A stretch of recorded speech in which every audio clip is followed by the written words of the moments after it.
Hi,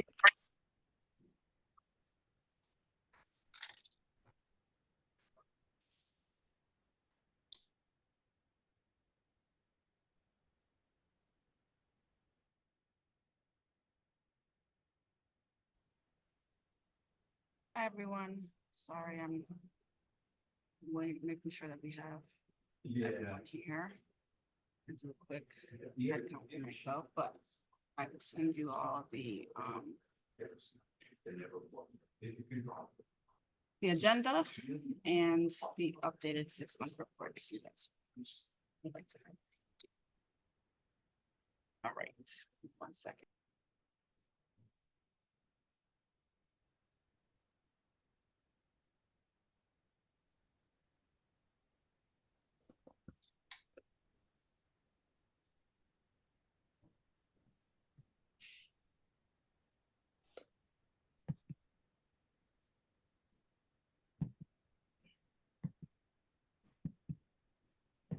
We've got 21 people from the commission. There are two people who said that they'd be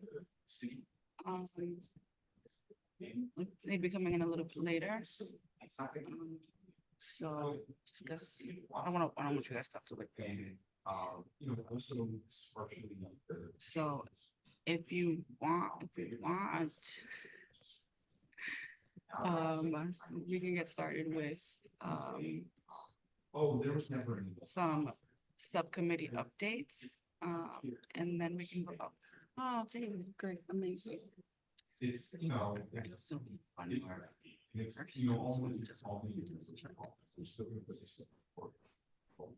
gonna be rejected. It's gone, but at least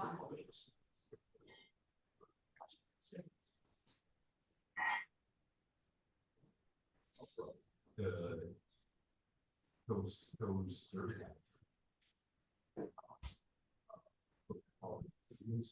salvage, you know, with their sassy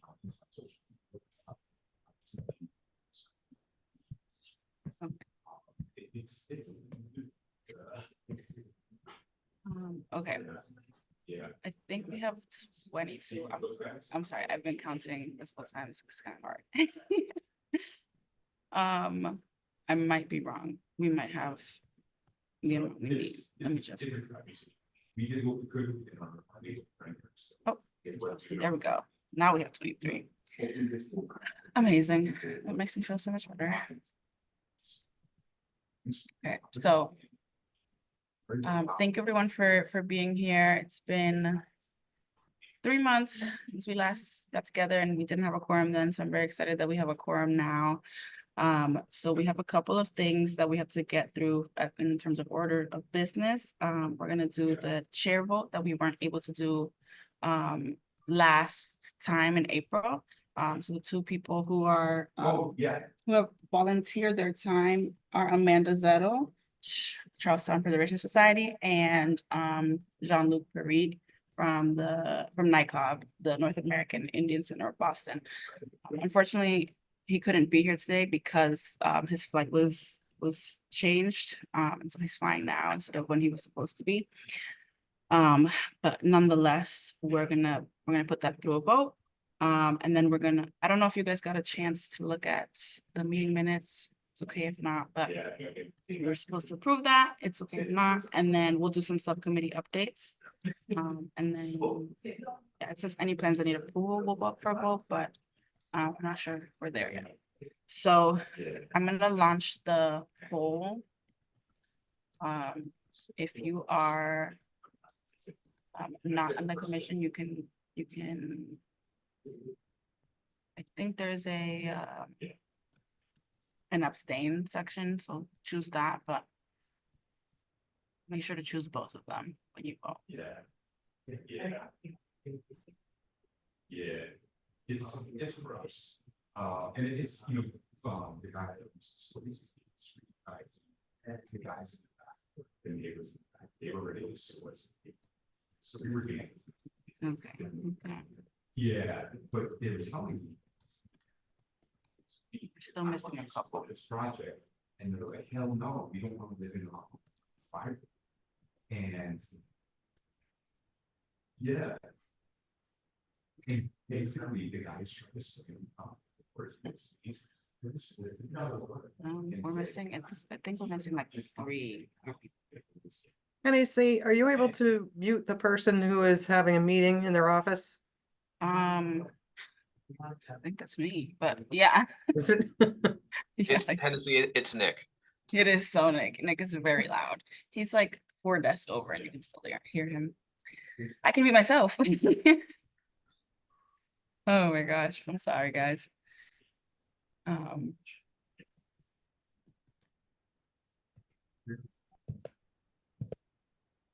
Okay, 100% answered. Great. And the whole, here are the results. So, see that? It's great. It's unanimous. Okay, so that's good. So, I guess like I have an echo. Do I have an echo? Oh, okay, perfect. All right, so thank you guys for voting. That means Amanda and Jean-Luc are the co-chairs for the commission. Amanda's, so we're gonna go from there to meeting minutes.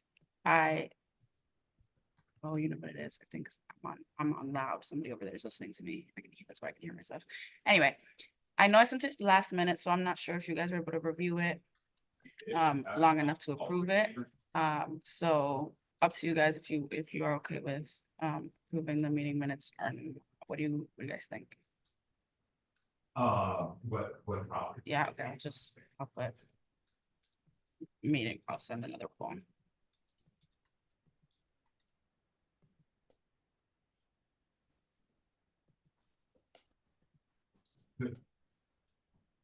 Yeah, everything on here should be regulated by us. If you have a permit application for July 3rd, it's still that. Anything after July 3rd. Good. Yeah.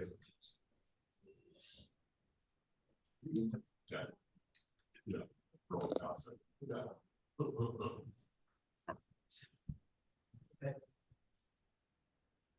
Yeah.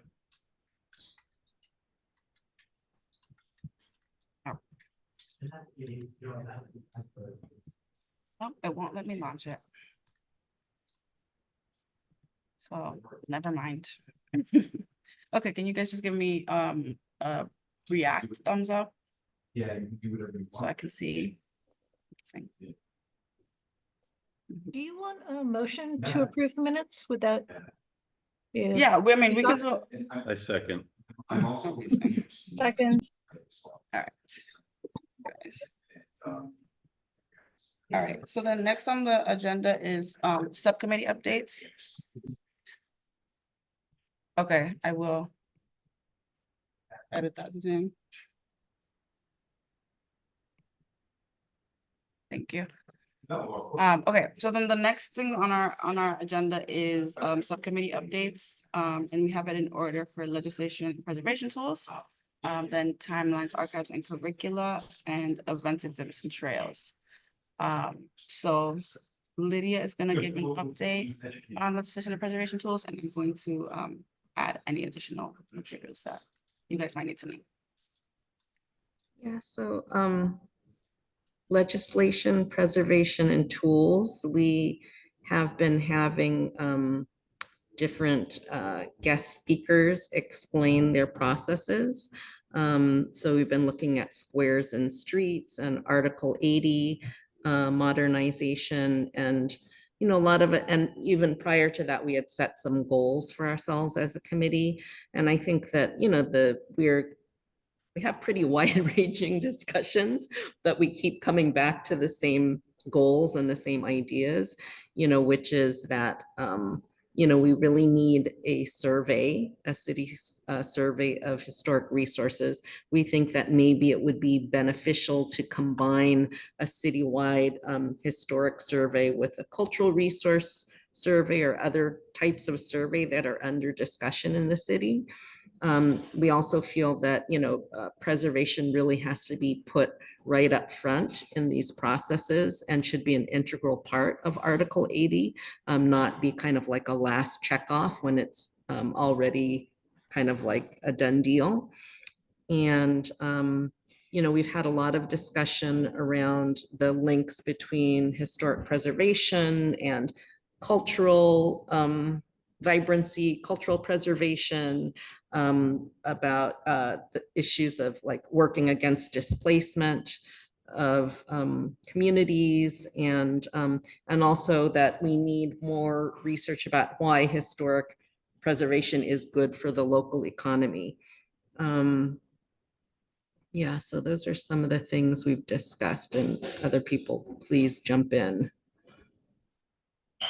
Yeah, a specific thing that I think we talked about when we met with the planning team is IAGs and how they're gonna transform and how they're thinking of transforming those into CATs. I'm forgetting what Right, the community, CATs, yeah. community something, I'm not remembering what they stand for, but a question that was asked from that subcommittee was, what does that look like? And how are we ensuring that the change is not in name only, but it's an actual, it's a change that will actually affect how the process functions.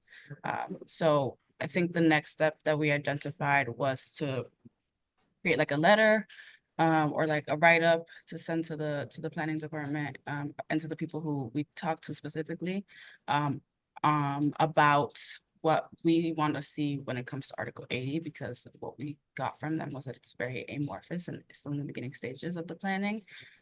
So we want to make sure that they get in writing what the Legislation and Preservation Tools Subcommittee would like to see implemented in a draft form at the very least. Am I missing anything? Oh, we've also had a lot of discussion about Article 85 reform.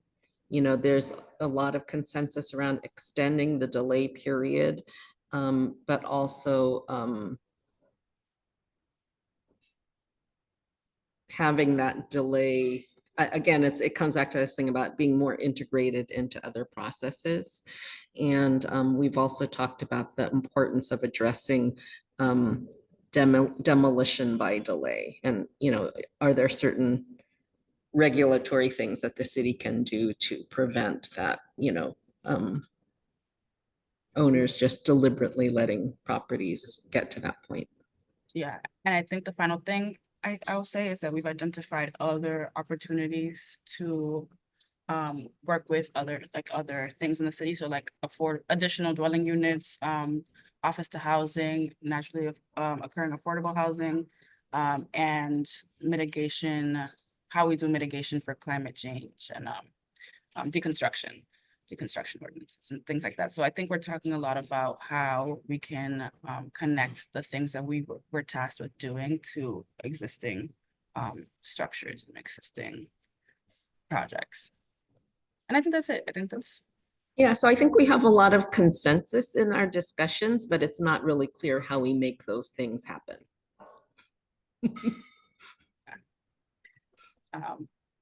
okay. So if that's all, then I'm gonna ask Joe Bagley to present for Timelines Archives and Curriculum. Happy to do so. Our discussions have been really circulating around compiling information in a way that will be inclusive of the broader city as a whole, and coming to recognize just how much our subcommittee needs to integrate with the Events and Trails subcommittee, and how we really are forming a pretty strong basis for where Events and Trails can build from. Not that they're not already building, but that we really kind of need to get going in order to provide as much information as possible to our colleagues in the other subcommittee. Around the discussion of timeline, we met with Jim Barabel, who's been putting together decades of information work on a massive Boston City timeline. I believe we were considering talking about asking to the city to potentially take on the host of that that website massive timeline as part of our recommendations for the commission. That's not, I think, on the agenda today, but maybe we'll come back to that at some point. Since then, he's moved forward with some funding to be able to do a little bit more thorough vetting of that information with some buy-in from other organizations, which has been excellent. And then maybe someday the city can take on that as a host, as it really does represent the entirety of the city.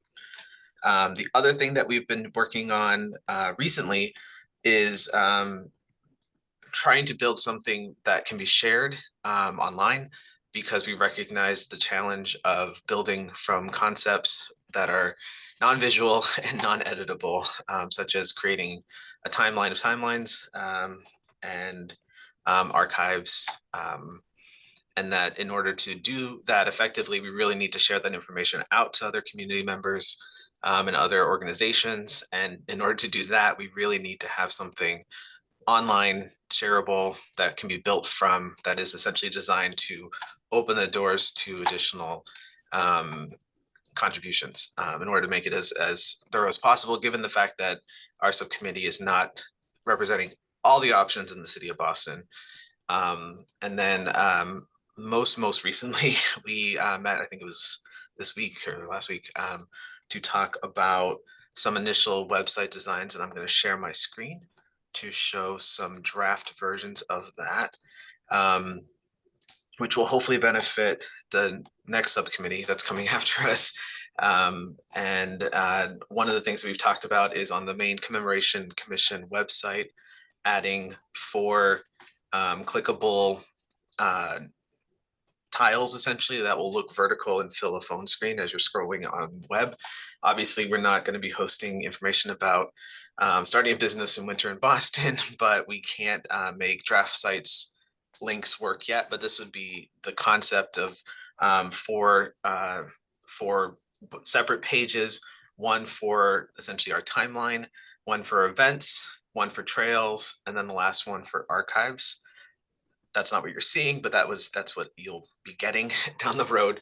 The upcoming anniversaries will be a page that will essentially provide residents in Boston a list of what to expect down the road for major anniversaries and events, not necessarily events, but like timeline dates that are coming up, what's next, what's happening, organized by year. We've included this year, we've gone out to 2033 to be inclusive of Quack Walker and the end of slavery. Although our commission is not going to quite make it that far, we want to put that on the horizon. And then within each year, we will be populating it with dates of various commemorative events. In the events tab, similar to the timeline, but more based on actual events that we will be vetting and promoting through the events subcommittee. This is more of a clearinghouse of information, so folks will be able to send this to us. We'll be able to host it through that subcommittee's work, organized by year. We're just presenting the bare bones kind of skeleton of this. Obviously, there's a lot of work that still needs to happen to fill it in. Similarly to the trails, right now we only have the Women's Heritage Trail up there, but this will also give you an example of what the events could look like. These tiles that have an image, a description, and a link to an external site. So this could be both the visual for events page and the trails page. And then obviously, if the subcommittee wishes it to look differently, we will accommodate that. And then lastly, the one that we're working most thoroughly on, because it's the most complicated of our tasks at the moment, the archives tabs, where many of the folks that are on our subcommittee are members of archives, capital A, lots of different versions of what that word could be interpreted as. And we're working on essentially creating a place from where people in Boston can go to this website with a theme or topic that they are interested in researching, and we are going to help guide them to larger data sources.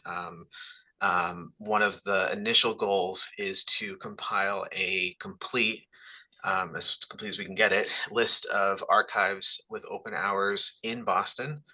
And then from that, we're going to build a relatively large, but not too large database of what archival sources, archival resources are available for various themes, whether it be Black history, Native history, kind of the first stop shop.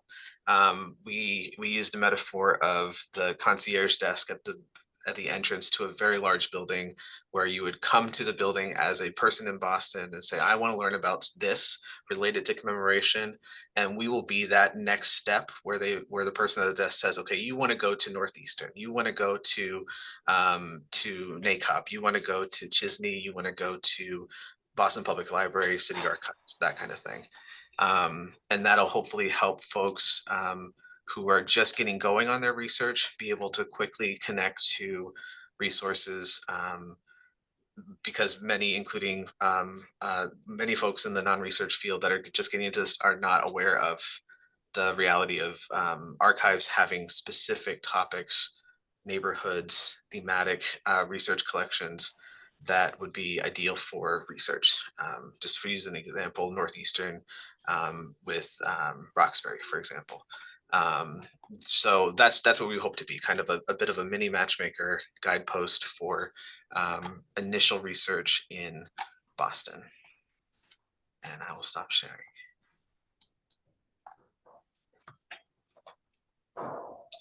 And unless anybody else on my committee can think of something I didn't mention, I'm good to go. All right, thank you, Joe. I know I'm putting Suzanne and Amari on the spot. If you guys want to share a little bit about what we've discussed, and then I can go and you guys can supplement whatever, whatever works. Amari, do you want to say something? First I want to say, Joe, that was fantastic, and part of what we've been spending a lot of time framing is not only events but also everything that you outlined. So hats off, seeing everyone else involved in that. I think that was part of the pieces in our committee as we were thinking about what it means to commemorate events. We were thinking about the venue and the platform in which the notification and the articulation of those events would live. And so thank you for doing this piece. And it's a pleasant surprise, because in our last meeting, we were talking about what it means to already have something planned and join into a confederation of other people commemorating events. And this seems like it is a platform and a place that folks can see themselves belonging. And so thank you for that.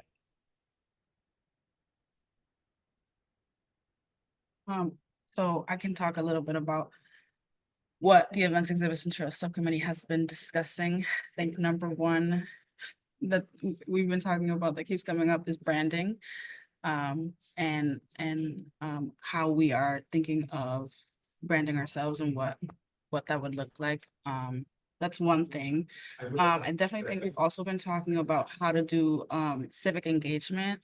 I remember, I think Mari, I think it was, you might have proposed this, of like buckets. So we have categories that we're executing around. So justice, commemoration, tourism, and trying to identify organizations with capacity to execute those projects, and then seeing how we can, if they have funding, or how funding can be acquired for those, so those groups. And I think a lot of what, I think another thing that was suggested was that we need to, well, I think that's obvious, but we need to have a series of activations from April 2025 to August 2026, at least to get to that 250th. And that could include some events that already exist and events that we could come up with ourselves once we find out what is already being done, and then we can identify what's missing. I don't know if I got everything though, but I know that we've been talking a lot about that kind of I'll just add, if I may, Hennessy and Amari, that we did talk about this being a citywide commemoration and celebration, and that we have to make sure that every neighborhood in the city feels like they're part of the 250th and the 400th. And that the 2030 is also in our purview. So, and that I think, Joe, you've already helped us with some of the branding. I mean, if this website really takes off, and it is branded like the city is branded, that's what I've been talking about. It should be branded by the city, that we're doing a great job. So thank you for doing that as well. Group effort. Right, amazing.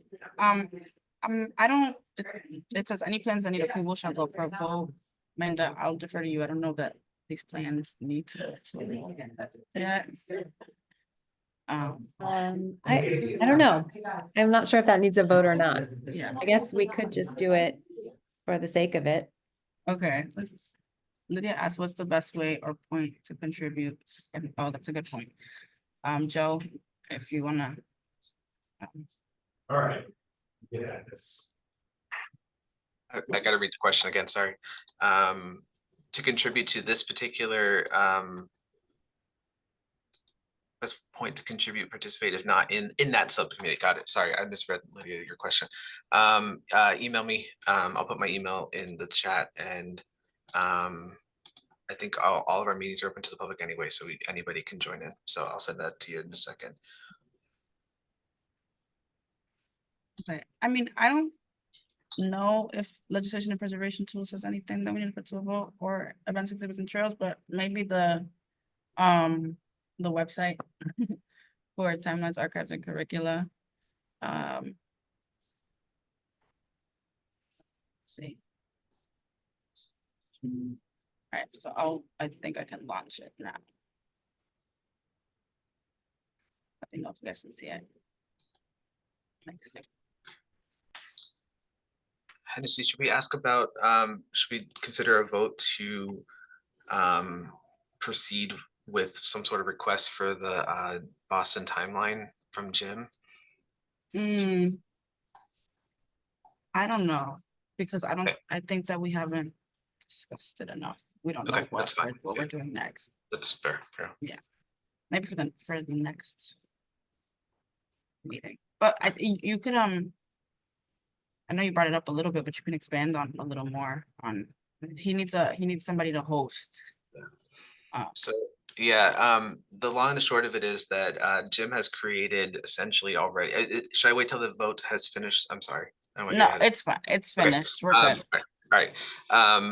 Jim has put together an amazing website that doesn't really have a public facing page yet. It's a small kind of private host that it's a relatively inclusive list of thousands of dates in Boston, tied to very brief descriptions of those events.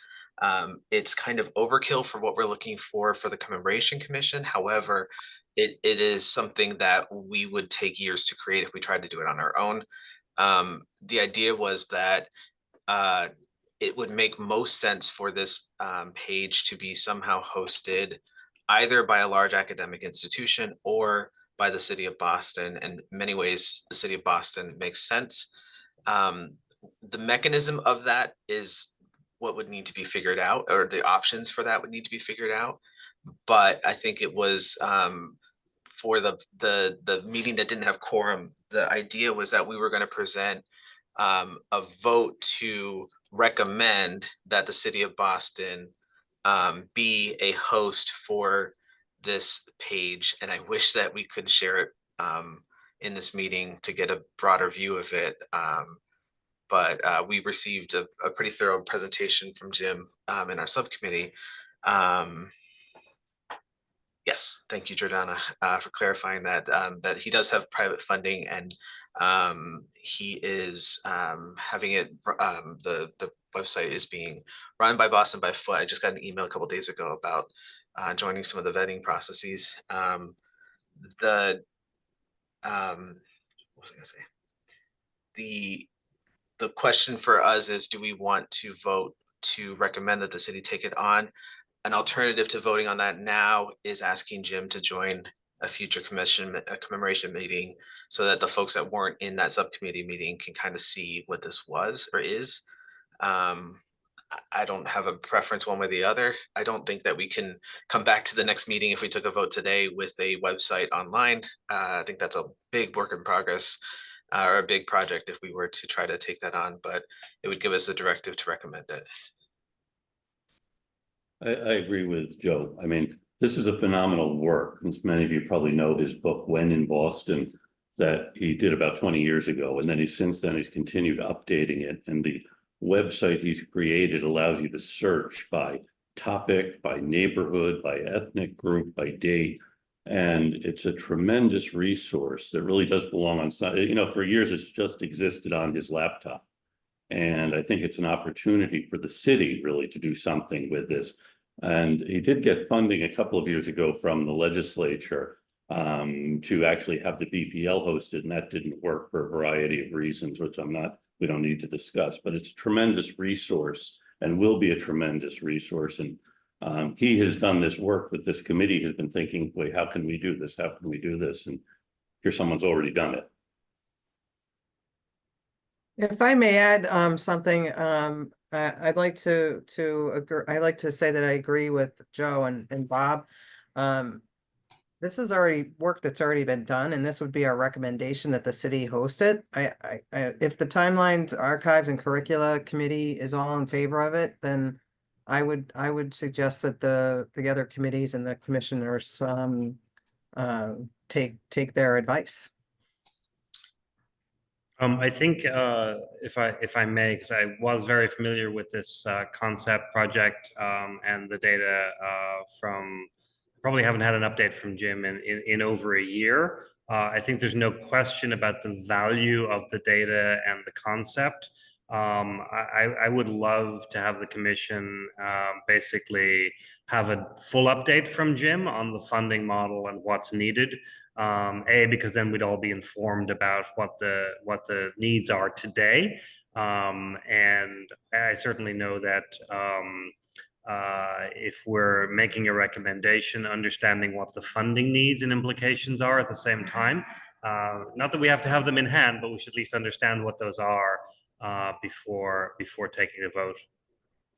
I second that. I've worked on a lot of very large digital projects and they do cost money. So I think finding out more about what Jim needs in order for the city to take it over is a smart way moving forward. And I think, Jordana, understanding which agency at the city is the best one or ones to handle this request, especially if there is now funding available in a way that perhaps was not the case before, would be an important thing to have a sense of before taking a vote. Does the Timeline, Archives, and Curricula Committee know how much he needs or how much funding is necessary? No. No, we don't. He hasn't shared that with us. And there's a difference between hosting, the cost of the hosting, the cost of the editing, and the cost of just the previous work that has been done by Jim as well. Yeah, he shared a cost, but it was a fixed cost about the website itself. But I mean, it wouldn't need staff, it would need editing, it would need a board, like it would cost money. Sorry, Chris, go ahead. Just a minor point, if helpful, I'm more than happy to connect with the city's Department of Innovation and Technology team to see what that would look like if the city were a host, to sort of bring them into that conversation. So Tennessee Joe, I'll feel free to let me know and happy to make that connection. Yeah, I think previously we weren't sure if we could even go to do it with that kind of question without a vote. And I think that's one of the reasons why we were bringing it up earlier.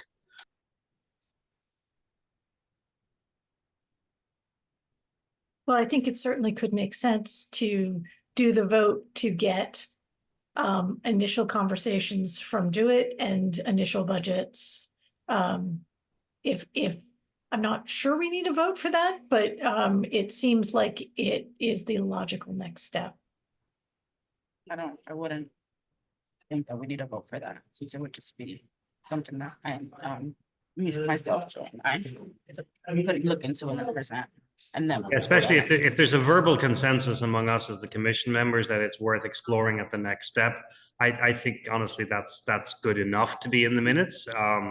My personal opinion is that collectively Jim is owed a debt of gratitude and a succession plan for this project. I just want to help us all not jump over the process needed to get there.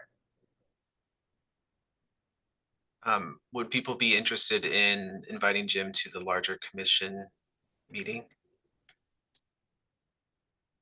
Would that be helpful? What do you think about asking Jim to put together a proposal? I like that idea. My only worry with it is that we don't understand yet the structure that Jim's website could even fit into. And I feel like a proposal from Jim from a technical side would potentially be something that square peg round hole. And I want to know more from Do It before we ask him for a proposal. But we could. I just think that I don't think that's the next thing we can do with him, because I don't even know what the financial aspects of our IT office would be for hosting a website, because it probably wouldn't work in our existing boston.gov structure that you all just saw. So that would be I think we need to gather more information from the Do It side of things. Do It's our IT office. I don't know if everyone's aware of that, because you all speak City Hall.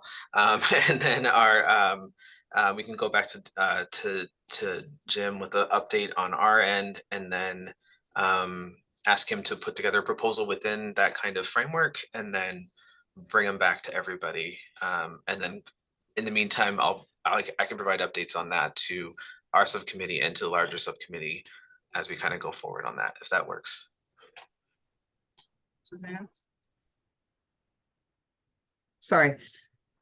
Joe and Chris and others from the city, would it be helpful if a couple people from the Do It team actually met with Jim? So they can find out what his website would entail to fold it into the city's website? Or what it would entail? I think that would be what we'd have to do, yeah, for sure. Margaret? As an interim measure, could we provide a link on the commission's webpage to this information? It's my understanding it's not yet publicly hosted, and so there's nothing to link to publicly, unless that has changed recently. It's also my understanding that there's only a limited data set of the data collected that is currently viewable. So I think there are many more technical questions. I hope some of them have been resolved since I last saw the question, but I honestly think Chris Osgood has offered to connect in with Do It. I trust Chris implicitly to report back to us with options and directions, whether that's at the subcommittee level or the full commission level. Yeah, and in that case, have an email picture of the lead. So yeah, I think the funding that Jim recently received was for like a website to go live, and I think it was going to be hosted through like a walking trail association or something like that. And then in terms of Do It hosting, I guess it all depends on what backend database he is using. And I know in terms of our archives catalog, when we got that, Do It couldn't host what we use, but they do provide us with the boston.gov address, and it's hosted by an outside service. So that is possible that it could be given like a boston.gov address, but be hosted by an outside service. It just all depends on what he's using for his database. Amari asked, do we feel like it presented and articulated in a way that represents a shared idea of equity and inclusion? If there was a way to confirm. I think, it's hard to describe this without having a link to something that Jim's created. This is a labor of love that Jim has been working on for 20 or 30 years and has published several articles, several books out of it. I think, you know, what there is some pushback in the minutes of one of the subcommittees from way back about how, you know, one person's perspective might not necessarily be inclusive of all of the various different groups in the city that we absolutely need to represent. So I think that, you know, what we'll need to do is audit the data at some point, MRE, in order to make sure that there is it is representative of all of the groups in Boston. Yeah, I think my sense was that could be an incredible starting point, but without taking on the work of doing the exact level of inclusive addition that both Amari and Noel and Jordana were speaking to or chatting to. I think that's an important consideration to ensure, particularly as this would, if we take a vote on it, be representative of the commission's mandate, which is to be the most inclusive possible telling of Boston's history through commemoration activities that we have ever done. So again, amazing starting point. And it's better to have a starting point than not to have a starting point. But the idea that it would be a complete out of the box storytelling, even from a perspective, I think is not the case. Just to piggyback on that, we've had a lot of internal discussions in the subcommittee about the best ways to get an inclusive view. And we're starting to kind of move towards the direction of present incomplete, missing something to build from publicly, with a lot of risk involved with that. But that it's so much easier to essentially knowingly put out something that we know is incomplete and get the hopefully kind, thoughtful feedback on, so that we can make it more inclusive, and then trying to do it all up front before it goes live. It's a balancing act, but I think that's what we were thinking about working on for our archive kind of data set online, was to essentially knowingly and openly stating on the website that we know this is incomplete, but we would like you all, the public, to see this so that you can then come to us with easy to get contact information to say, this is missing, I need to be included, my story needs to be included, and just something to kind of consider where that kind of point is in the process between presenting something that's glaringly missing information that is wrong to do so, or and putting it out in a place that is open to being added to. Noel? Yeah, I think we're going to need to do some sort of PR or strategy around that, because if you put it out and you don't put it out correctly, then what this says is that everybody on this commission took the word of one person, put something together, and now we have a disaster, and now we've got damage control, right? And so I appreciate the perspectives that are here and the intentionality of getting something out there and getting feedback. But this cannot be just get someone in the city to write a press release and we hope this is all good and well. This needs to be part of a distinct, clear, strategic approach. This cannot be somebody goes over here, we do this, and we're just going to upload this. There has got to be a clear communication strategy around this. What journalists, what newspapers, what outlets are we doing to communicate the intentionality around this? Because otherwise, we're going to have a big old mess. Right. I agree.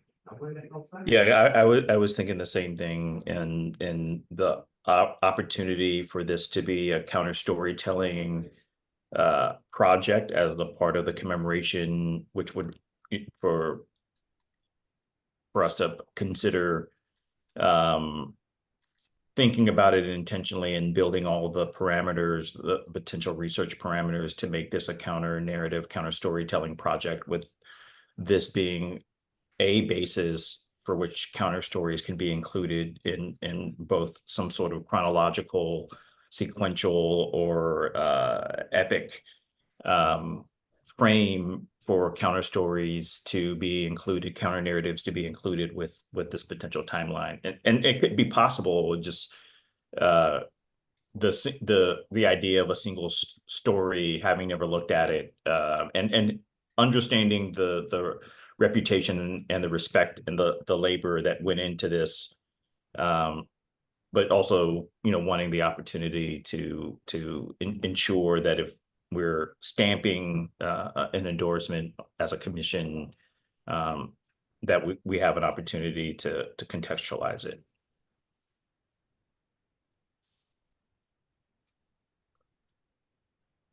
Yeah, so next steps for that would be, we could still have the meeting with Do It to see if the possibility to host something exists. But I think, you know, we still need to have conversations about what these things that we put out, what they mean, what they look like, and how we advertise them.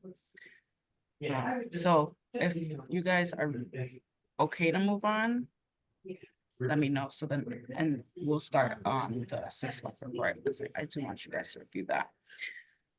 Before we good to do that? This is the one where we. Yeah, okay, cool. So I'm gonna share my screen. And I'll reshare it in the chat. But they never came to hearing, or nothing, it never showed up. So I have, say this for 81 and next is. Yeah, just email. So, let's see.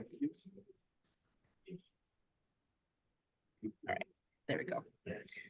And then I'm gonna share my screen. So you guys can also follow along if you would like. Okay. Let me know if you guys can see this. Thumbs up. Amazing. Okay, so this is the 6-month report. It has a couple different chapters, I guess. Summary, vision, successes, challenges, next steps, and an appendix. So I'll just go through it and then, you know, write questions down, put them in the chat, and then we'll come back together and we'll discuss.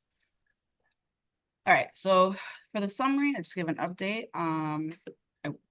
We'll now add an update for July.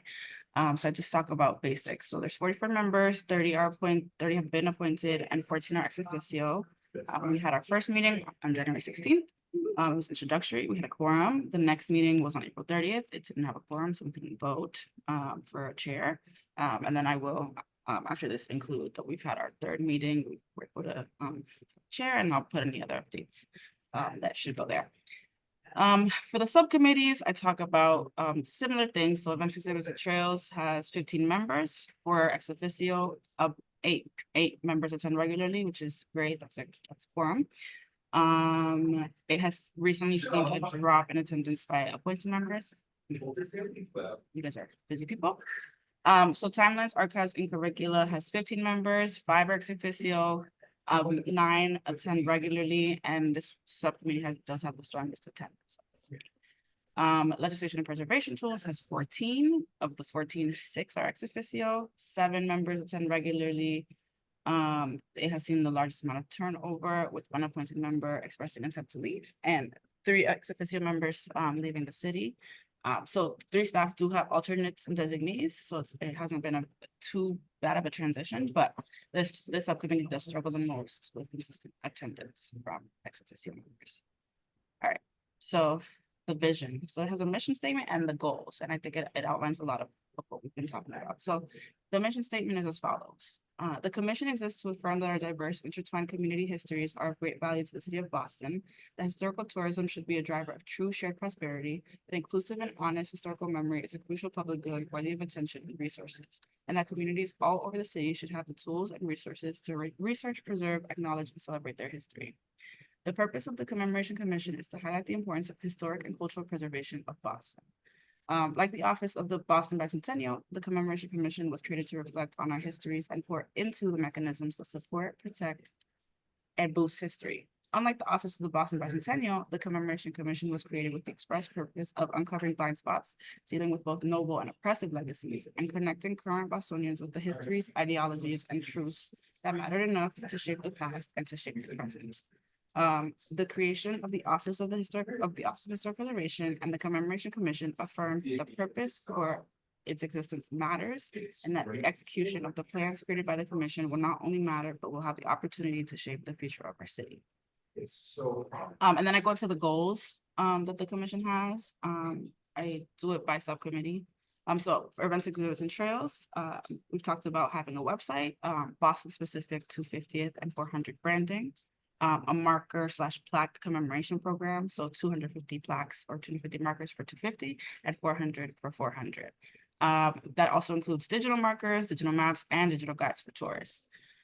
Neighborhood, cultural, and historical walking trails that don't already exist, or haven't had the or haven't been legitimized, whatever that means. Got parades, reenactments, festivals, fireworks, block parties, media partners, advertising, and collaborating with Boston celebrities. Engagement with the arts, a series of programming from April 2025 to August 2026, engaging small or medium-sized businesses and cultural institutions. We also have like official beverages. We did talk about like engaging with local distilleries to create like 250 beverages, which I thought was fun. So Timelines, Archives, and Curricula has identified several ideas, including a website, a history database, or a resource database, I should say. We've talked a lot about Boston neighborhood stories and how much we really liked the bicentennial, what the bicentennial did with that. Maybe doing it with books, podcasts, video series, and more. Data, resources, and archives collection and curation. That's like what we are trying to do right now with the website. Language access and other accessibility accommodations. Uncovered obfuscated histories through research, museum curations, BPL exhibits, BPS curriculum, and internships, and digitizing archives. So for legislation and preservation tools, we've had Article 85 reform, extending delay and reframing delay to another process. Article 80 modernization, implementing historic preservation earlier in the Article 80 process. I should say Article 80 is the demolition delay of historic buildings or buildings older than 50 years old, and inside of historic districts. Grading systems for buildings to understand like a building's history and its historicity within its environment, and grading systems for demolition for predictability, which might be implemented after a citywide survey or before. Mitigation and mitigation funds when demolition happens for environmental impact and lost cultural or historic impact. Simplifying the landmark petition process. More historic districts and more weight and legitimacy for cultural districts. A deconstruction ordinance for climate change mitigation. Collaboration with the Community Preservation Trust Office, and existing projects like affordable housing. And inside of that, naturally occurring affordable housing, office housing, additional dwelling units, things that we've talked about. Economic studies about why historic preservation is good for the local economy, jobs, and affordability. As well as investments in other studies and preservation tools. And the final thing is citywide historic and cultural resource survey. All right, so next part is successes. I talk about the fact that there were 30 commissioners sworn in ahead of the first meeting in January, and many were sworn in November 16th at the Office of Historic Preservation Vision event that commission staff organized. Commission staff, okay, this talks about just me like interviewing and meeting you guys, not a big deal. There's a picture, this is a picture I took, which is the city clerk swearing in some of you guys at the Bowling Building on November 16th. I talked about, so I write here that we work closely with the archaeology team. We've planned and executed events that center archaeology with a commemorative focus. We had an event in Charlestown a little while ago to discuss goals for an archaeological dig for the 250th of Bunker Hill. Joe, correct me if I'm wrong. And we also are working together to launch a series of guides, which you guys have seen, that will live on the City of Boston website as a product that will come out of the commission as a collaborative effort. Talk about, 2 people have stepped up to be the commission chairs, and each subcommittee has 2 commission chairs. I also talk about how often we've met since we first started in January. And there is an internal project management group made up of staff members from multiple city departments, including economic opportunity, tourism, sports, entertainment, neighborhood services, arts and culture, and I'm missing some maybe, but they're focused on trying to execute events around the city. So they've formed and they've begun to meet. And I think they're trying to figure out how to most effectively collaborate with the commission and implement the events, quote unquote, aspect of the subcommittee's charge and the commission's charge. Externally, I say that we have been, functioning as a representative. I've been functioning as a representative of the city. And so whenever I attend community engagement events, I've employed surveys to get resident feedback about the kinds of commemorations they want to see. And so we've gotten an increase in people messaging me and talking to me, which is great. I've also been active in Bunker Hill 250 in Charlestown. That's a planning group, and they're hitting the ground running. Everybody knows, I talk about them all the time. And they are identifying a series of events to take place between 2025 and 2026. They're looking for funding. I think they're zoning in on branding. They have more planned. I have also connected with other organizations to start understanding what they are looking for. And I have identified the need for social media engagement. I have created social media accounts that have many followers because I keep getting banned, but we're back. So that's part of it. And then next section is challenges. So I said that one of the barriers that we're struggling with is open meeting law because it requires commissions to have a quorum. And there are 44 commissioners in total, and that means that a quorum for a commemoration commission is 23 members, which is a lot. It's a lot to get all of you together. And because of that, there hasn't been consistent and adequate attendance for the quorum requirement. And that holds true for the subcommittees as well, because it's difficult to get people together at any given point in time, but especially to get people together and have that be such a large group of people on a consistent basis. In addition, as all public bodies are subject to open meeting law, communication on most matters that have a quorum must be properly noticed. That means it prohibits serial communication between a quorum, including through email, and that has not been properly noticed. And since the subcommittees and the commission have been tasked with putting together plans and projects, the inability to work on and follow up on plans and projects through email has impeded the progress of the commission and the subcommittees that they might make on their tasks. And I said, and so then the next part is, as the commission and the subcommittees more specifically define what success looks like, an assessment of resources necessary to achieve those goals will need to be undertaken. And so the next section is key questions. I took that from questions that you guys have asked repeatedly, and I found to be important. So the first question is a commission the best apparatus to engage in the work outlined by the ordinance? And the explanation for this is that this question has come up because of the open meeting law. And perhaps there is a better way to engage you all that doesn't require to be under open meeting law. The second question is, how can we get the Commemoration Commission staff and staff of other departments to more meaningfully work together? The explanation for this is that there's an internal project management group working on the 250th and 400th events to be planned and executed by the city. But there might be use in identifying departments that would undertake plans recommended by the commission and the other subcommittees, so that relevant city department members are part of a project management group that support the separate plans and goals of each subcommittee. And then the third question is, given that some of the recommendations made by the commission will fall uniquely under the Office of Historic Preservation's purview, and that the commemoration currently lives there, can the Office of Historic Preservation and internal Commemoration Commission team have a budget for this specific purpose? The explanation for that is there will be ideas recommended by the commission, obviously, in which the most relevant department to undertake and implement those ideas is the Office of Historic Preservation, which does not currently have the budget to implement projects related to commemoration. All right, so the fifth component is next steps. Looking ahead, the Commemoration Commission and its support staff have laid down several opportunities to push the agenda of each subcommittee and the express goals of bringing value to the city through commemoration and historic preservation. These opportunities include investigating solutions to the challenges the commissioners face within the confines of open meeting law. Other opportunities include identifying proper support for the Commemoration Commission and its team, as well as identifying collaborative opportunities and then enacting said collaboration. In addition, the commission will be working on the planning for materials that will be executed by other departments.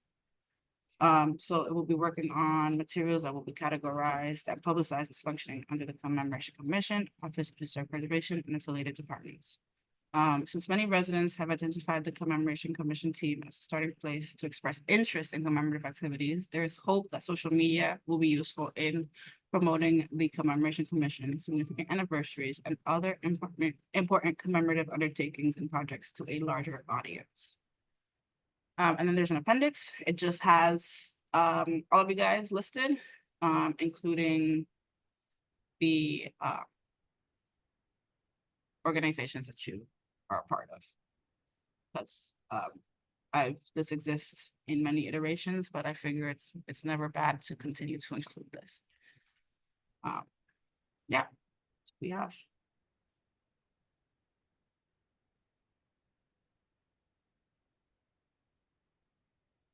All right, so comments, questions, concerns, suggestions.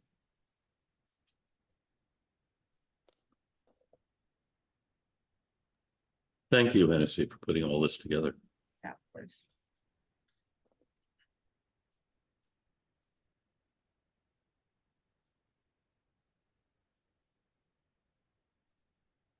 So we're all good? No. Yeah, good job. How do we support advocacy around some of these points that are made? Depends which points. Oh, like for more capacity? It's a good question. I mean, I'm advocating for us to get more staff all the time. Does that mean I'll get it? Not necessarily, but I am advocating for it. Well, is there ways members of the commission can help you advocate for these things? I mean, you shouldn't be the only one doing all of this work. Yeah, I mean, I think it might be helpful for us to come together and write out what we envision might be helpful for us to reach our goals. Separate from this report that's going to the city clerk. And that might just be you guys emailing me, because we just don't ever have the time to get you all together. Emailing me what you guys think we should be pushing for, and then I'll write it up again. It's a good question. How much should I ask? Yeah, Lynn? Should this be a formal communication between this body and the mayor? It can be. If that's what we feel is best practice. I'm not sure what other authority there is that's gonna, certainly, you know, as far as the budget's concerned, but. Yeah, that's a good question. Jordana, and then Chris, and then Suzanne.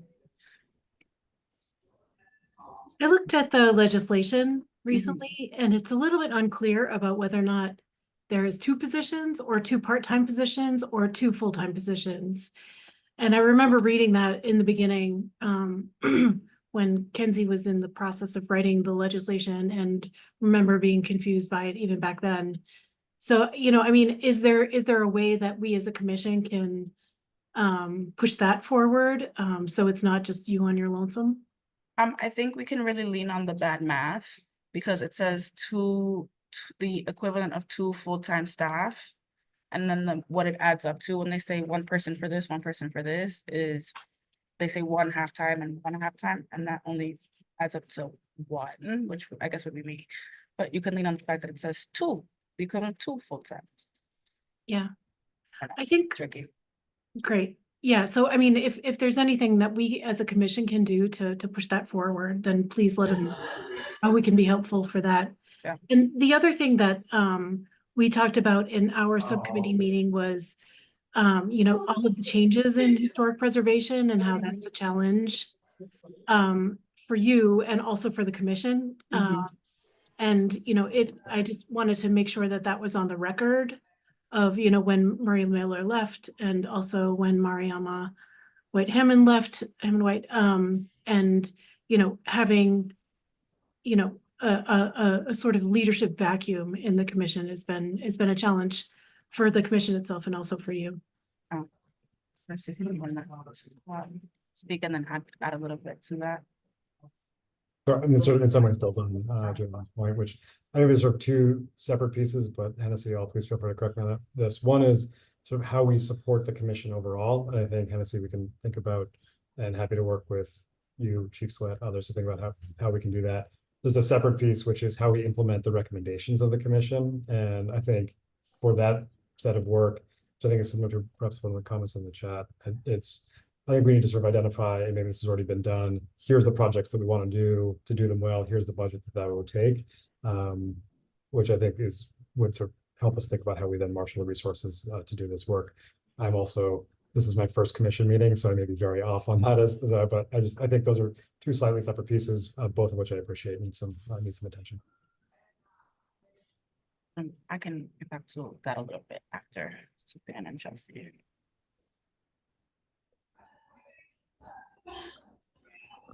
I'm just wondering if we can, in the report to the city clerk, elevate the need for a budget more. Because without a budget, nothing's gonna happen unless it's done externally. Yeah, I mean, would you think it's best to, like, in challenges?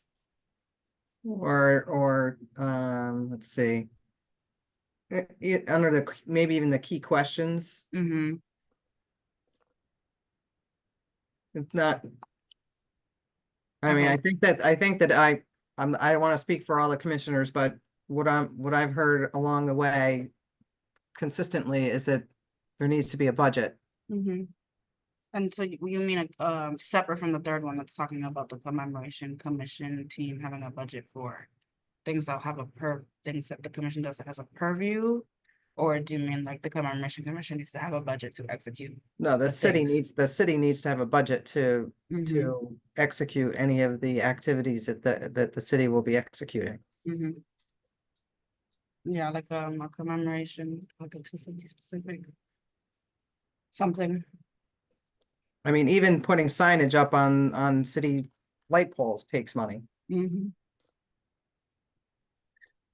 Chelsea?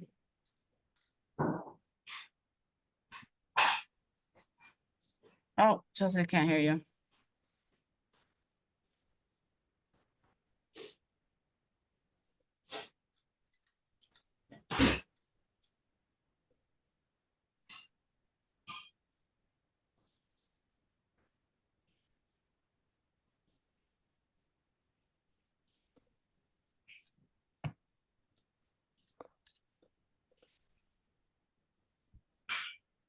I think Chelsea's working on her own. Okay, perfect. While she writes that, I remember John Borders and Tourism Sports and Entertainment let us know it's kind of a two-way street. They ask for, like, the city will ask for us to create a plan and then budget that, but we've also been, you know, I do remember that the Advanced Events and Trail Subcommittee pushed back on that because they were like, we don't know how big we can go without an understanding of what kind of budget we have. So that's something. Chelsea, is there a method to make these advisory groups and commissions? Yes. So the method to do that is to reach out to IGR, get their templates to write a letter, explain why we would like this to go from a commission to an advisory group. Make sure that people who would push back and or care about the commission, like city councilors, mayor, et cetera, are aware that this is something that is being considered. And then the law department would write something to repeal the current ordinance that establishes this, and then replace it, essentially the same thing, but with an advisory committee.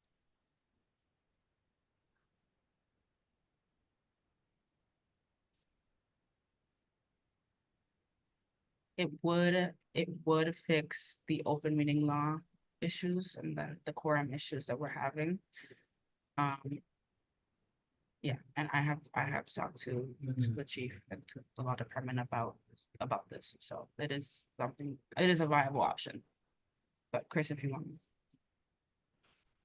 I mean, it's just to sort of reinforce what you just said. I think there's a set of next conversations there, and happy to pursue them, and whether it makes sense to come back to this body before taking any action. And we can talk through that about what the right sort of process is. Also happy to think through what some of the external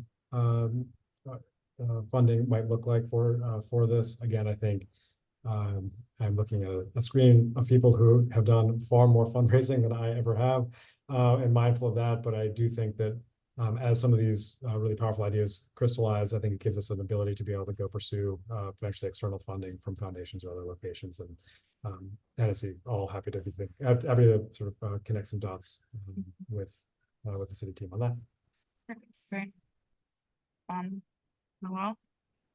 I apologize, I had to step away for a call, but about the switch to advisory groups, what would be the implication for that in terms of our federal funding and federal legislation? Because the city of Boston is one of 4 cities listed in the federal legislation. So what would the ramifications be if we move to advisory groups? And it could be something from, could we potentially be the only city without a commission that's listed in the commission legislation? Does that affect the willingness of our representatives and senators to get us additional funding or support? So I just ask those questions because this is more than, I know the struggles of quorum and things like that. But as we think through this, know that we have a different light on us than another city. And so even having the conversation around removing the commission can have bigger consequences than perhaps what we're aware of at this moment. That's a great point. I think, we'll have to definitely follow up to make sure that switching from a commission to an advisory committee doesn't hurt us. And if it were to do so, then we'd have to have a different conversation. So I think that is also part of our next steps. Yeah, and Hennessy, I mean, it's not just the political or financial. We do have to think about the PR and perception. Because then what it'll say is that the city of Boston is not taking this anniversary so seriously. So we really do need to think about this. I understand the logistical issues around this, but there are some significant consequences here. Absolutely. David and then Margaret. Yeah, I was thinking something similar, that while it may be useful to have advisory groups that can continue doing the work, having a smaller oversight commission body that still is the public face and the public dimension to the work, so I think there's a compromise here that could possibly be a more viable option than a complete switch. But I know the city law department has good experience and strong opinions on the right way and wrong way to do this kind of thing. So we have experts we can leverage to understand how to do this, especially given that this was a city council initiative that then the mayor appointed. So there's a level of complexity to governmental and governance issues here that I think is more complicated than a simple can we switch or not. Makes sense. Margaret, sorry. Might it be possible that a hybrid of the commission remaining a commission, but the subcommittees being advisory groups, so that those committees can advise the commission, and you might not have the same quorum issues Right. at the committee level. It doesn't solve all of the problems, but it may allow some work to proceed in the interim a little bit more efficiently. Again, just food for thought. Yeah, I mean, I think if they would allow that, I think that would be great. I think subcommittees do the bulk of the work anyway, because we only meet every quarter. Yeah, I think that if that's possible, we could do something like that. We just have to figure out what configuration they would allow. I would be curious if Dr. Trent has any thoughts on that, as given how passionately you spoke about. I mean, I think the reality is there's some business that's got to get done, right? And so what is the most effective way? Is it, because right now we're in an either or conversation. Margaret, I like the hybrid idea. But I think you need to think of an and, not that we need more things on this. But if we're, I'm listening to this conversation, and it really feels like we're going to position ourselves to look really not as prepared as other cities. And there would be a gross misconception of what's happening in Boston. You know, there's a lot of people out here who are trying to really push us forward as where the revolution began. And so any attempt to reduce the commission is going to be interpreted as the city of Boston does not take the 250th seriously. And everyone on this call will be implicated in that. That is not a good look for any of us. And so there's the business of the work being done. And so whether that is funding, whether that is additional advisors, the creation of advisors to do this, what is the work being done? But I get very concerned about any talk of changing the commission, going to the city council, asking for the commission to be changed so work can get done without considering the public perception and what's that's going to say to other people. Remember, they're projecting, Meet Boston's projecting something like 37 million people coming in a very tight period of time. What will that do to our tourism dollars? How's that going to affect me and Suzanne and some of the economic interest of the city, right? So there's the convenience of the work, but there's also the lasting impact of the perception that we're not giving enough consideration to. I understand this is very serious, but we have got, we're all kind of feeling like we need to get the work done, and we absolutely do. But if we're not careful, we're going to cut off our nose to spite our face. I have to agree with Noelle, and we've been working very, very hard for many, many years with Bob Allison at the head of Revolution 250, with events already that have taken place, and even all of us working together in conversation of how do we move forward. I think that if we dilute what we're doing, it is going to have a bad appearance. And if you look at any of the other major cities across the country, they're light years ahead of what we are doing right now.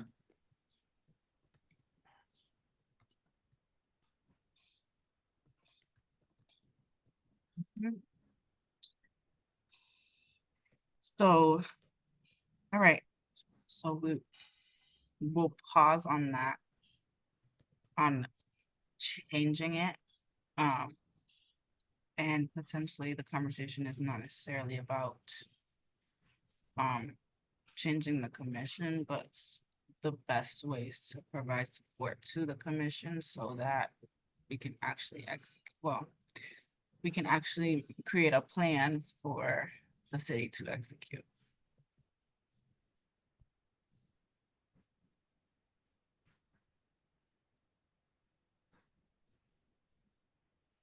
All right, so then we'll put that on. Do we have any final comments about that?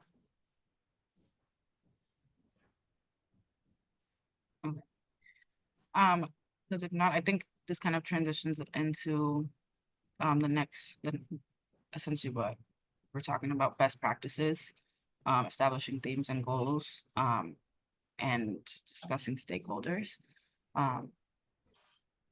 So I think a question that Amanda had posed that I think is a good question is what the city's priorities for commemoration are.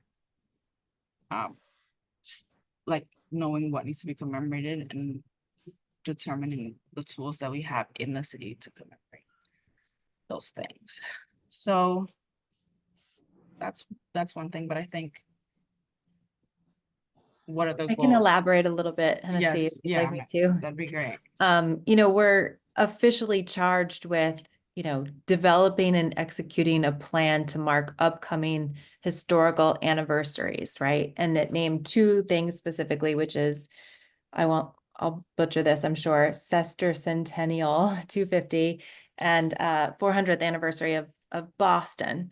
So, you know, we know the highlights of what we all, you know, we always commemorate.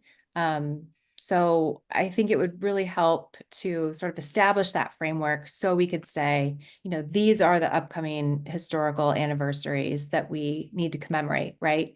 And if there's anything missing, what are our priorities to seek out and commemorate, right? So we kind of need to establish, I mean, is that sort of our task, is to just focus on 250 and 400? Like, what does this mean exactly? How do we kind of fill in what we want to prioritize? So I think that would be a good conversation for us to have, is like, what do we need to seek out? So I think that we in the subcommittee for timelines especially felt that that was that was what was being asked of us to do. And we've had quite a few conversations about that. I think what we've gotten to the point of is that we need to be able to create that timelines list of events and make sure that's vetted, and then bring it to this commission to, I don't think choose is the right word, but essentially come to the commission with a list of events. Is what one of the directives that we felt that our subcommittee was responsible for. Obviously, we're not doing that right now, but I think that that would be what we would hope to get to now that we've have a little bit of a structure to place that kind of information into. But that doesn't mean I have that information to share today.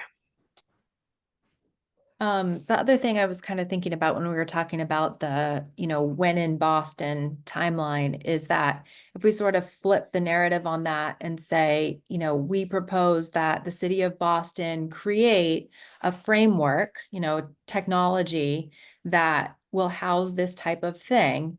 And then Jim's data set is one point that gets dropped into that framework. And then that's how we can sort of create, like the framework that all of us can each contribute to and say, this is what we are contributing to this timeline. And then Jim's, you know, data set is just one, I'm saying that right, Jim? His data set is just one point of which we add to. And then we can also crowdsource, you know, additional things that will sort of stay in a queue that need to be vetted in some way. But just kind of flip that. So it's the city of Boston is creating this, we're asking for contributions. And we're also all, you know, as a commission contributing to that. I think that could change the narrative a little bit on what is, you know, hosted on that timeline, and then what still is, you know, waiting in the wings to get uploaded.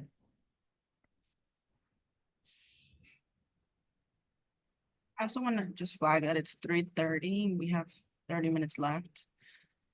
So I want to include, we should still be talking about these best practices, these goals, but also the planning discussion.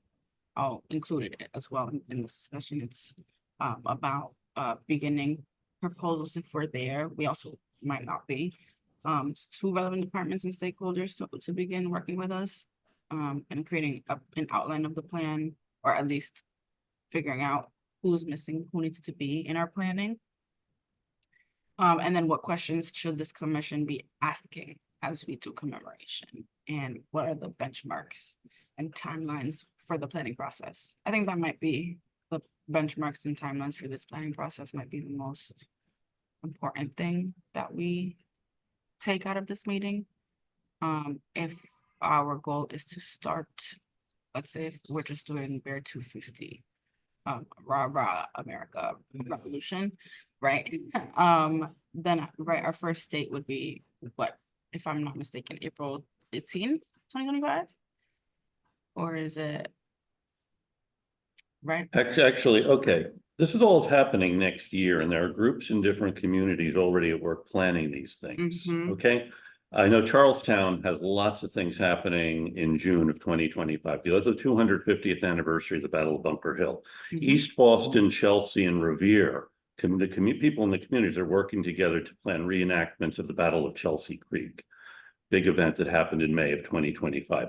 Every March in South Boston, we have Evacuation Day. The Mhm. real event, it's going to be 2026, but there are plans to bring oxen, bringing cannon across Massachusetts between December of 2025 and March of 2026.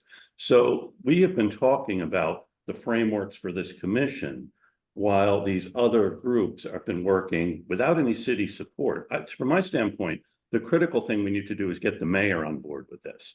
The real reason the bicentennial happened was because Mayor White said, we've got to do something.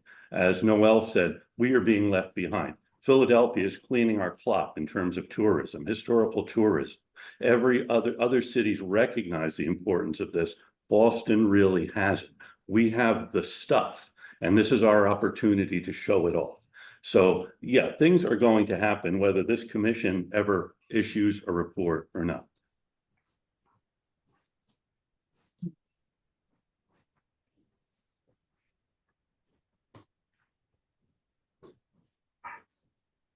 Yeah, it's a great point. I mean, things have been happening, right? So I think part of what we have to figure out is what, if we are tasked with doing this planning, this whatever, these recommendations, what is it that we are able to recommend that isn't being undertaken, or that what kind of support can we recommend to these organizations? Like what we recommend like that the city create like a grant program so that people can apply for funding, things like. But I think that there has to be a time limit on when we start, when we do that, right? Like we have to release that at some point. It's part of our charge. So I think the question is, what date should we be preparing for that plan to go out so that I can start figuring out how we will execute that. Yeah. Yeah. Hennessy, I can add from the Charlestown perspective is that we're kind of at the point now where we're looking for direction from the city in terms of funding and security and operations and all of that. So I'm not sure if this is the place to sort of create that plan, and maybe it's just saying like, hey, communities, you're doing all of this work. What do you want to commemorate, around the topic of 250 in your community? Here's the structure to interact with the commission and, city departments to sort of make this happen. So maybe that could be something that we could sort of help with as a commission. I'm not sure, because I'm not sure sort of where, other than, keep meeting with Hennessy and Joe and, others about like, where do we go next? Like, how do we actually get this done? Because a lot of it's just pipe dreams and, we've got a great program, but we don't have a single dollar yet, so things like that I think could be helpful. Yeah, and I feel like on our committee, we've also been saying the same thing. And, for the city folks, for at least for me, what would be helpful to know is what help you need in order to get the green light to get the capacity in order for this to be a city thing or not. Because in our committee, we talk about what is the incentive for people who are already running something to put a City of Boston logo on their thing that they've already raised the money for to do to commemorate with people they already know in the neighborhoods or communities they already live in. There's no incentive. And so, like, what is the incentive for a confederation to come together and without knowing what it is? And because there's the data's in the books and other places already have things, like it shouldn't be a contingent upon us to say, hey, here's what other people are doing, because it's easily accessible by the internet. Someone just needs to make a decision, and having the least experience in city government, I don't know who does, because otherwise people will just do their thing, and the things that Boston will be known for in the 250 will be the things that we're normally known for on the 4th of July.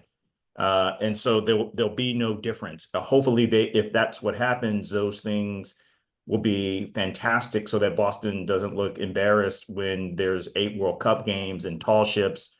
And the only thing that we're doing is illuminating the thing that we normally illuminate.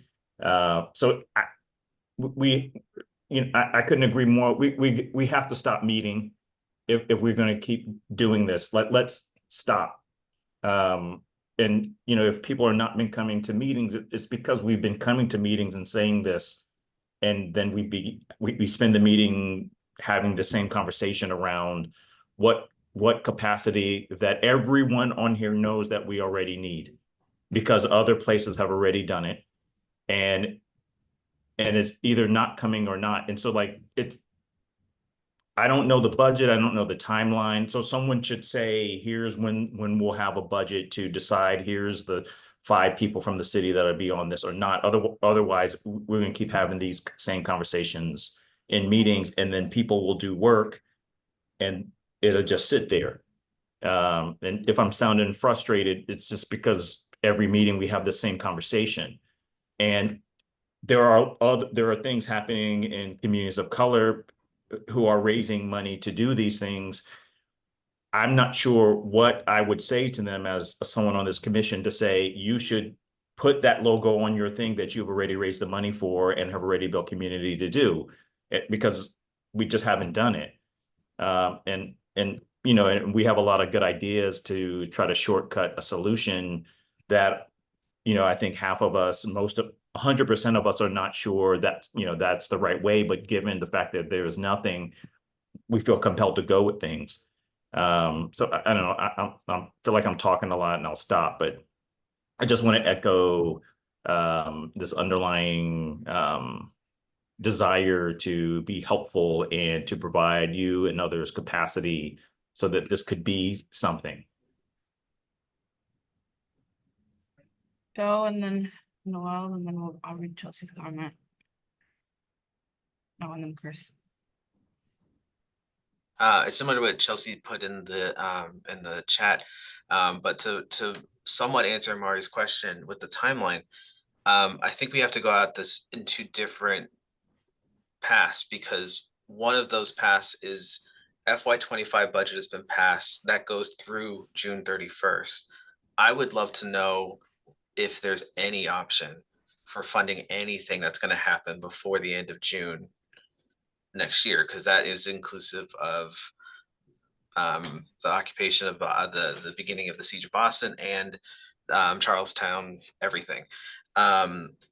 After that, we're really talking about another budget year. So I feel like that's 2 different kind of conversations that we have to have. The only thing that I can see for this current budget year, and then there may be others, I'm not the budget person, maybe Margaret can talk about this a little bit. Is there any capacity or willingness within this Community Preservation Act funds to support FY25 commemoration related things, and then down the road in future years? Because that's, as far as I can see, the only history related pool of money left in city budget that's up to June of next year. And if CPA could have capacity to support commemoration events, knowing that it's mostly for historic preservation buildings, and I know that that's going to take some real mental gymnastics from the law department to figure that one out, but that's a big pool of money, and curious about that as an option. Oh, and then just to finish the thought, I think that we need to do something for the upcoming, we need to have a recommendation upwards by no later than the fall from our commission, because that's the only way we're going to have any sort of ability to do something before June of next year.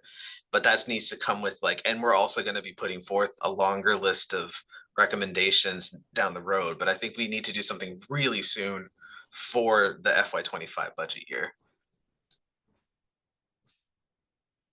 Yeah, so I echo Amari and Bob's frustration around this. At this point, I know from a strategy perspective, we really think about the city budget, but even when we were first formed, we were formed already behind budget conversations. So there was no way that this commission could have made an informed decision and recommendation for the FY25 budget. And we just all have to reconcile with it. That's what happened. Good, bad, or indifferent. That's what happened, right? So at the end of the day, the thing that the biggest issue we have is there is no clear idea of what the city of Boston is committed to spending on the 250th, right? Not really in terms of us making a recommendation of how things should be allocated. I can tell you because I was in Williamsburg for the Common Cause convening with other states, New Jersey, Philadelphia, Charleston, Virginia, at the state level and at the city level, already have those numbers dedicated. And we're talking, I think the lowest number I heard was 25 million. So if we need to say the city, you either talk to corporate sponsors, you talk to foundations, you talk to whomever, this is the money we need to do it. And the reason why we're saying, and part maybe it means restructuring this report that goes to the clerk, is to say, yes, these are the challenges, these are successes, but at the end of the day, this council was put at a disadvantage. This commission was put at a disadvantage when they convened. There was no way that we were going to be able to do the thought work in the different ways that it was prescribed, in the way that you brought us together to get an adequate budget to do what we can do at the same level of our peer institutions, and more specifically, those cities in the legislation. So, too late now, cry about it later. This is what we need. We need probably over the next 2 years, you're talking $50 million, because that's going to go back into the city. We're talking about major economic drivers, right? So we just need to go ahead, and I don't know if it's now or if it's later. If we want to say we want 10 million, we're recommending $10 million for grants. We're recommending X amount of money for the office so that you can have people do the work. Because right now, relying on very busy people to do the work for you is not going to help you on a truncated timeline. And you have 12 weeks to make a decision about how you're going to operate as a city about it. And we need to be able to, I don't know if it's this commission or anybody else, we got to go to city council and say, you drug your feet on this. This is the issue. If you want Boston to be competitive around 250, the time is now. We don't have time for these other conversations, right? We've lost time, and it's no one's fault on this call. It was how this thing came together. We were put at a disadvantage. So for us to get the boost we need to run ahead and get something meaningful done, this is what we need. And we can't rely on it officially happening through the city budget. Y'all pass a supplemental budget, you talk to some corporations, you find partners. The city has got to do it, but the city of Boston did not get the money set aside, and the cities that have been doing it are cleaning our clock. We don't have a brand for Boston. State of Massachusetts has a brand. We don't have a brand for the city of Boston for 250, right? So we need to figure out how much is it going to cost for us to invest in a quality brand and marketing campaign. I don't know what the city spent on stuff like that in the past. Maybe you ask somebody from Meet Boston. Maybe we just throw out a figure. Maybe we say we want a $10 million campaign. They may say we want 5, right? But those are the things that we've got to do, and we have to do it now because we're out of time.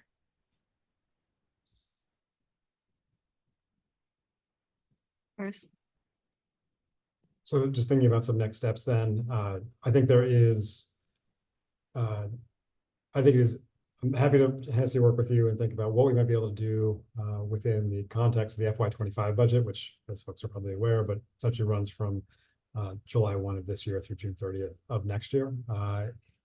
And similarly, a bit to Joe's point and Dr. Trent's point, sort of how we position ourselves for the FY26 budget, which is an effort that we really start at the end of this calendar year. The thing which will help us unlock both FY25 and FY26 city funding and potentially CPA funding, and Joe, we can take sort of that analysis as a next step too. Hennessy, happy to think about how to coordinate with the law department, whether that's a possible route. Is getting specific about sort of the things which this group would most think, or would most want to invest in. What are the areas that would and priorities that we should be defining? And I definitely agree. I understand sort of having a ballpark sense of what is possible will help that conversation. So Hennessy, happy to think about what some follow-up would look like there. Beyond funding, I think also to understand how this commission and how the city can be helpful in amplifying messaging, coordinating if we're important, adding recognition around events, ideas, initiatives that we think are most important, are sort of some of the other pieces that I think are useful to define. And I know the working groups are already doing, but your points around sort of capacity to be able to do this work are certainly well heard. So and happy both to think about and to see how we follow up on the specifics and whether quarterly timelines are sort of actually, whether that's the right pace to be able to come back to this group and to really engage in the conversations that we need to have later this summer and early this fall. Yeah, it's great.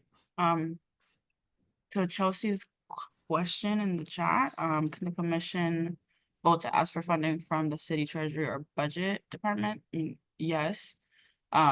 It can be included in the report and sent out.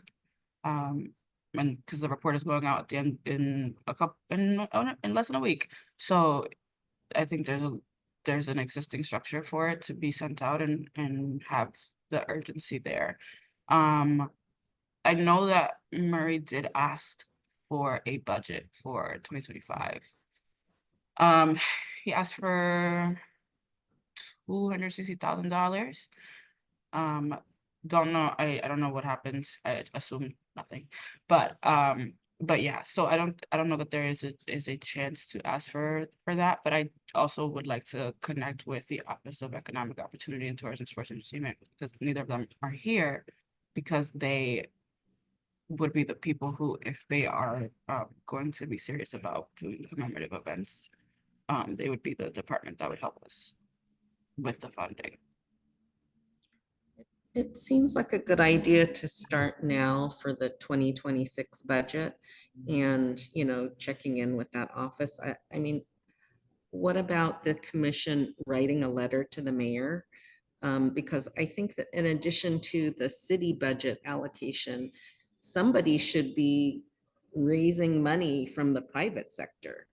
Like the Boston Foundation, the hotel industry, the convention centers, all the different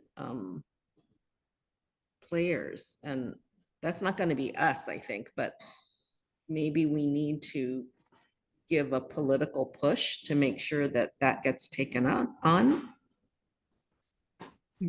Yeah, Joe, and then Chris. I just wanted to comment. Somebody else said it before and I wanted to bring it back up again.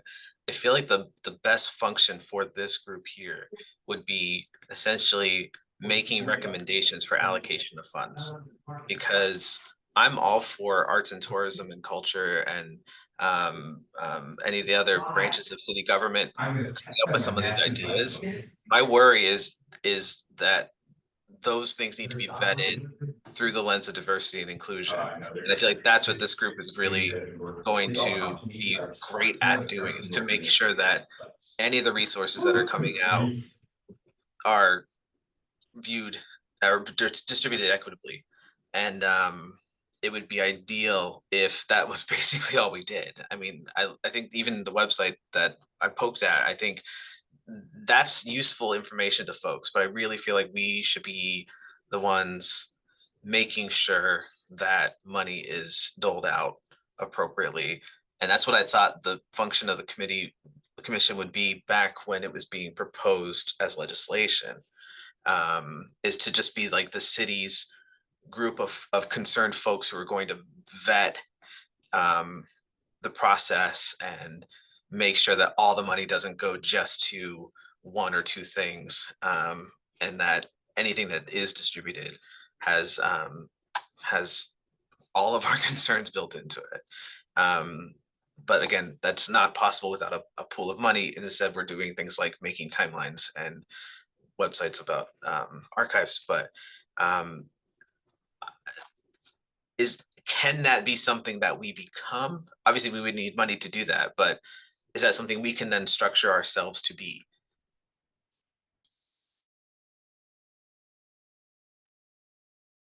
Chris? Joe, happy to think through what that could look like. And correct me if I'm wrong, to the extent that there are sort of other allocation decisions that are being made associated with some of the commemoration events, having this group basically be an advisory body, a vetting body for those allocations. Is that right? I might have totally misheard you. Or even just the ones that make like, we could be the equivalent of the CPA for commemoration money. The folks that go over all the projects that are proposed and allocate very, very consciously and carefully. That is helpful. I do think, and again, I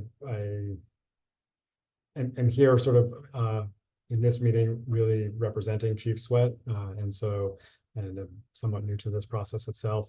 But I do wonder, I think a bit to Lydia's point, like I think having a sense of what is being asked for, and maybe what is being asked for is a pool of grant funding, but being able to define these are the things we are looking to do, or the things we are looking to raise funding for, I think is the first step. We'll sort of strengthen the ask quickly as we go into the FY26 budget building process, or looking at what might be available, as has been raised, and agree with this point, ways the city can be helpful in raising external funds for programs, events, et cetera. So I'm not sure, maybe a tremendous amount of this has already happened, but to the extent that we have defined, here's the things that we would want to invest in or do, that resources would go to, I think that will help in securing resources for it. If I can jump in, I do think that there have been like 3 material changes recently, even as late as today's meeting, which are significant. I agree with what's been said about this journey way behind the 8 ball, much too late, an overly complicated charter, and so on and so forth. So I'm going to take all of that as read. But I do think we do at the city now have a new chief of environment, who is trying to get up to speed as fast as possible. And this initiative from a city administration point of view lives within that cabinet. So that's one thing. Today's meeting, we finally got to, with quorum, elect 2 co-chairs. So the commission now has elected leadership.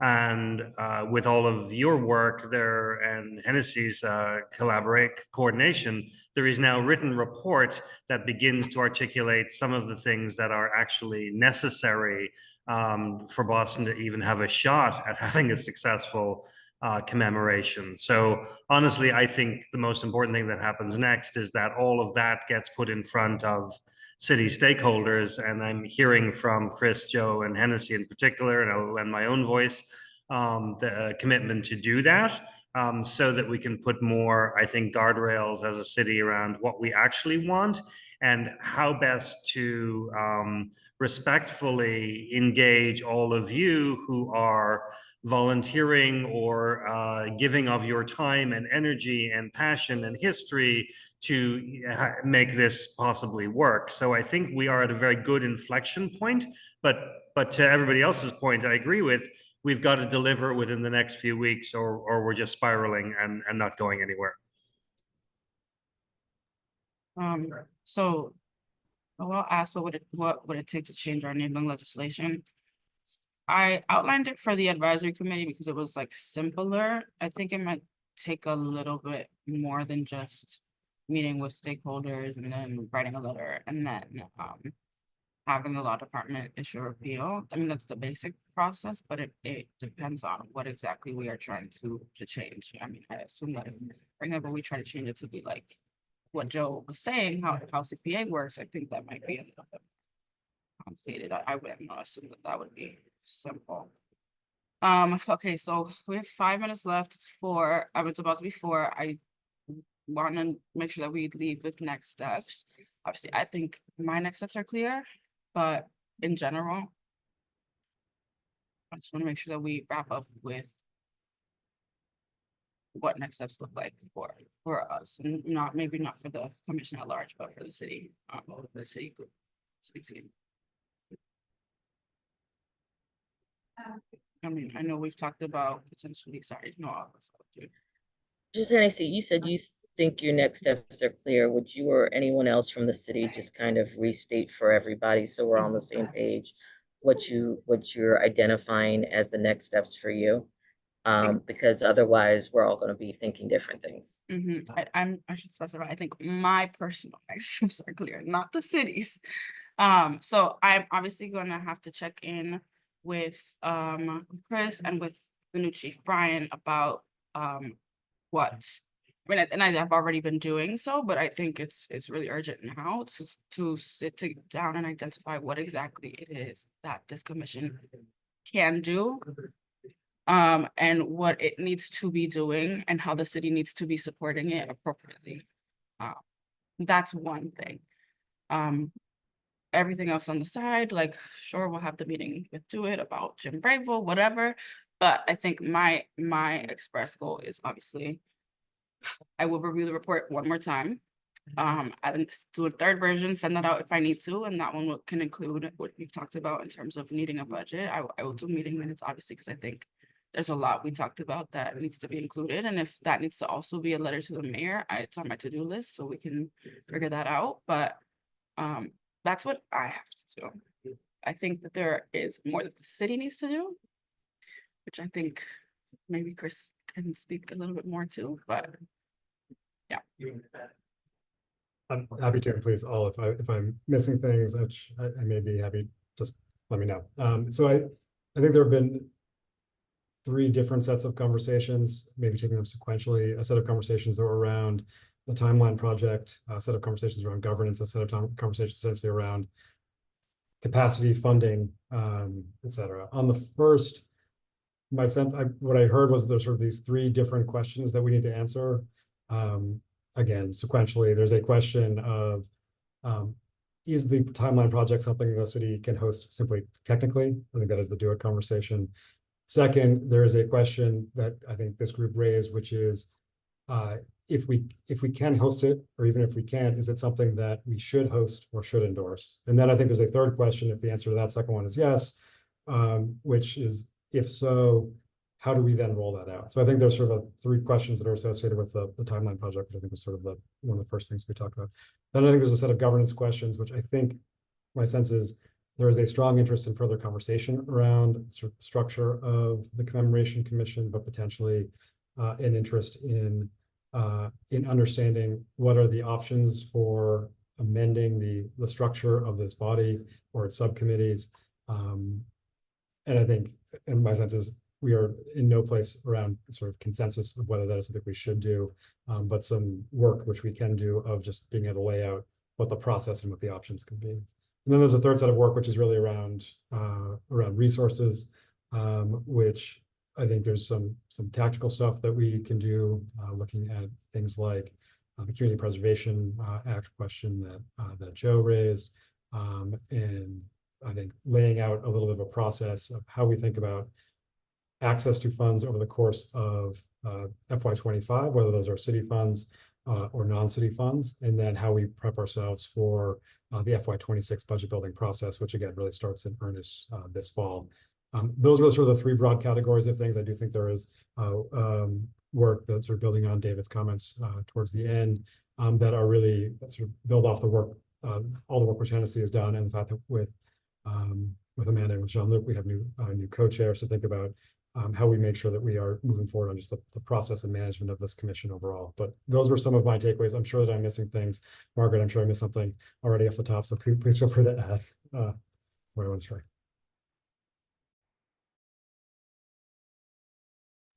Muted, Margaret. Thanks, Joe. You're always looking out for me. Those are very helpful overviews. I think we also have a very fundamental budget question to have. We have our internal budget to support the work of the commission. We also have a program budget to deliver on the ideals and the goals of the commission, and whether that's funding from the public sector, municipal, state, federal, the private sector, for-profit, nonprofit. So we really have three budgets that we're looking at. Our own budget for our own operations, our public sector budget, and our philanthropic budget. And that's sort of two parts, because I think I'm hearing that we can't really come up with a program till we have a budget, and we can't really have a budget until we, have a sense of what we want to do for our program. So Hennessy, if it's all right with you, I think I'd like to reach out to you and maybe share some documents that we have from the olden days when they did this the last time, and the sort of things that they were thinking about, and then maybe share with the committee that as where we could plug the holes, where those were lacking, where they weren't thinking broadly enough. But I think that until we have money to distribute or money to deliver with, that we need to know that before we can do almost anything else. So I'd like to help with that, if that's all right. Yeah, that would be great. Okay, everybody's leaving, so if Amanda, you want to make a motion to adjourn? Yes, I make a motion to adjourn. Can I get a second? Second. All right, thank you, guys. Adjourned. Thank you, Hennessy. Thank you.